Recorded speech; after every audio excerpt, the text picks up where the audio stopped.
Okay, welcome everyone. As we are incredibly holding already in the third parak of Masechtas Gittin with Mishna Beis and Mishna Gimel. Mishna Beis and Mishna Gimel in the third parak of Gittin. By the way, for those that join us with the Chokli Yisrael, the next Chokli Yisrael that we'll be learning will be Tazria Yom Aleph. Tazria Yom Aleph in the Chok. That's where we're up to now. Either hopefully either tomorrow night or Monday night we will have a Chok. Now we are holding by the third parak Mishnah Beis, as we are sponsored Lili Nishma Shlomo ben Mordechai L'Refu Shleima for Eliyahu Moshe ben Chayesar for the schus of Avram Yom Benish ben Malki Yudis and family. We're sponsored also by the Fisher family Lili Nishmas Basi Bas Robert Shlomo ben Avram Alevi Perel Bas Ruvain by Yoel Klugman and family for their panosa Gzun Nachas L'Refu Shleima for Meir ben Chayesar. And for Avigdor Aye ben Rivka, they should have a refuah shalema beside Shachar Yisrael. Now, in order for the cipher, what the Mishnah calls a takana, in order that the cipher should have documents readily available, he wrote a boilerplate. The boilerplate is a blank without the personal details. So a case of Toisvei Gittin, if the cipher wants to prepare ahead the boilerplate, she has to leave blank the name of the husband, or the name of the wife, or and the date.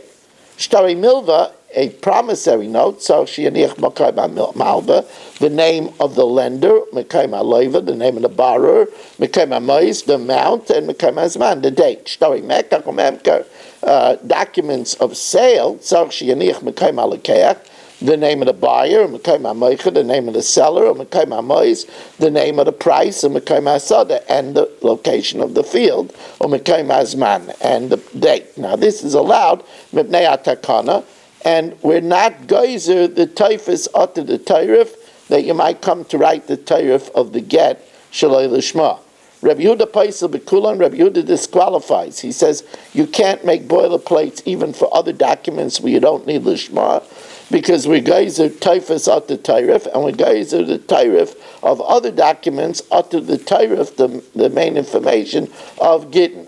Rabbi Eliezer Machshir Bekulan, Rabbi Eliezer says all other documents could be prepared ahead, chutz megitei nashim, except for the Gittin of women, where you can't even write a blank, a boilerplate, because we're geyser that if you do that, you might come to do the pertinent information also shaloi lishma. Shenem because of law, it should be written for her lishma, for her sake.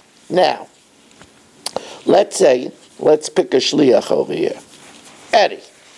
Hamevi get, if Eddie is a shliach for a get, and because he forgot if he's in Houston or New Orleans, he got so samished, and he lost the get. Mitzal alter, if he found it immediately, it's kosher. He doesn't have to be concerned that maybe it's a different get that he found. But if he found it after a while, possible, because maybe it's a different get with the same name of the man and woman in town.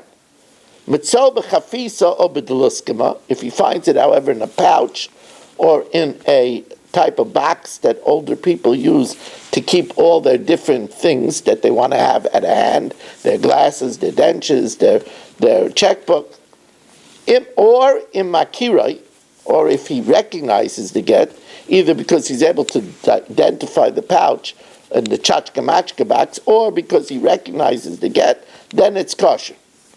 Hamevi get. Now we're going to learn about chazaka.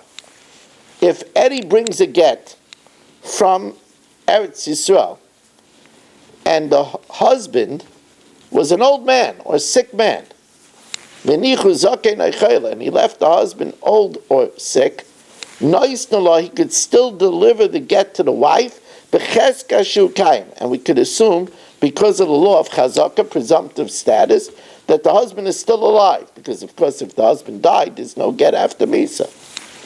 Bas Yisrael and Asur Kain, if let's say Chaya is a Bas Yisrael without children, who's married to a Kain, and she's able to eat Truma because of her marriage. And her husband went to Australia, she could continue to eat truma because of the chazaka that her husband is still alive. She could assume that he's still alive. Finally, let's say Chatzkel is in Johannesburg, and he sends a chatas to the base of Migdash. They could offer it up, Makriv and Isa, they could offer it up, assuming he's alive, because if he's not alive, of course, Chatas Shemeisa Balea, his Lamisa has to perish. But because of the rules of Chazaka, they could assume that he's still alive and offer it for him. We just want to remind you again that the share, Daf Yomi this week is 10 to 9. Remember that there's a passcode now. If they ask you for a passcode, the passcode is 914408. 914408. Also, we do not have a sponsor for the Chumash Shir for Baal Ischa, so please don't wait till later on in the week. Let me know. 718-916-3100, rmmwsi@aol.com. Thank you very much for joining us, and have a wonderful Vach.